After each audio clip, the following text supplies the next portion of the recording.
Night Plumbing, commercial plumbing service. We pulled out a sump pump out of the elevator shaft. Let me show you how it works. Down this elevator shaft. The water was pretty high, obviously you can see. Well, the problem is that it rots the elevator parts and the rails, and then you're talking big expense. So we installed a brand new Liberty pump, check valve, mounted it, strap it to the wall so none of the cord get caught on the elevator. Ran the test, looks good. And just so you know, we got safety gear.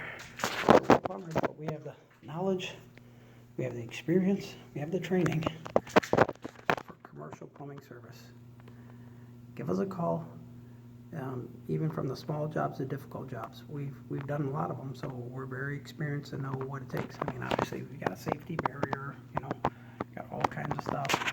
Work with the elevator companies.